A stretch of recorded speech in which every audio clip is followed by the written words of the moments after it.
Salut jeunes pousses! Pommiers et poiriers arrivent à maturité en même temps. Heureusement, leurs fruits bien récoltés se conservent très longtemps après la récolte pour t'éviter l'overdose. Alors, à tes paniers, c'est le moment de récolter pommes et poires.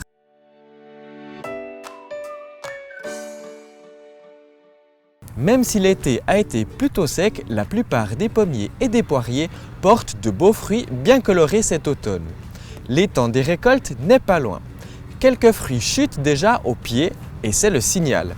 Mais cela ne veut pas dire que tes fruits sont forcément à maturité. Certaines variétés de pommes et de poires dites de garde poursuivent leur maturation une fois récoltées. Même si tu peux commencer à les consommer tout de suite, elles se conserveront de longs mois. Tu peux étaler donc leur dégustation. Pour une bonne conservation, récolte-les dans les règles de l'art. Cueille les fruits tous dans le même arbre en même temps. Ne mélange pas les fruits cueillis avec ceux que tu auras ramassés au sol et ceux qui portent des symptômes de maladie ou de parasites.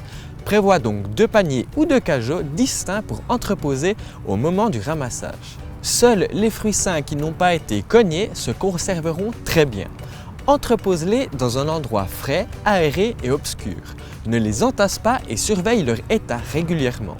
Chaque variété a une durée de conservation qui lui est propre, génétiquement déterminée.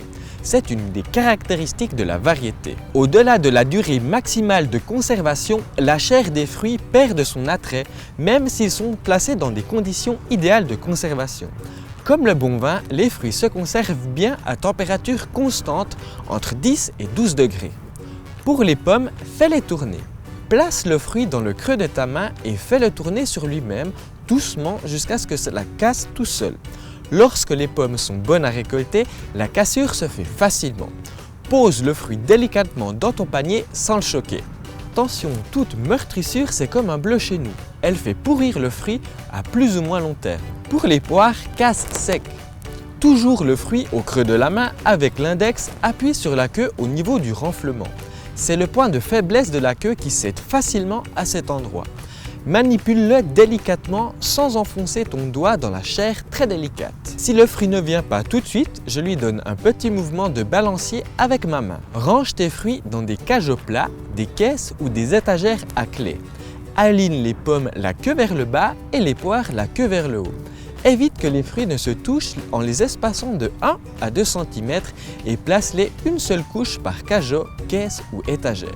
Pour le rangement plus douillet, je tapisse les cajots et les caisses et les étagères de plusieurs couches de papier journal. Les anciens jardiniers utilisent de la paille.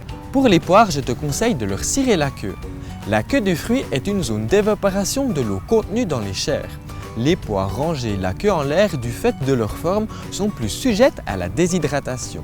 Pour la limiter, plonge l'extrémité de leur queue dans de la cire liquéfiée pour la cacheter. Ainsi, l'eau du fruit ne peut plus s'évaporer. Je récapitule. Pour les pommes, tourne-les. Pour les poires, casse sec et applique de la cire et range-les en cajots. Je tiens à remercier Valentin et toute la famille Blondel pour leur accueil. Voilà, tu sais maintenant comment récolter tes pommes et tes poires. Si tu as des questions, n'hésite pas à me les poser en commentaire. Je me ferai un plaisir d'y répondre. Pour être tenu informé de ma prochaine vidéo, abonne-toi à ma chaîne et active la petite cloche. Si tu as aimé ma vidéo, mets un pouce vert. On se retrouve la semaine prochaine. Ciao jeunes pousses!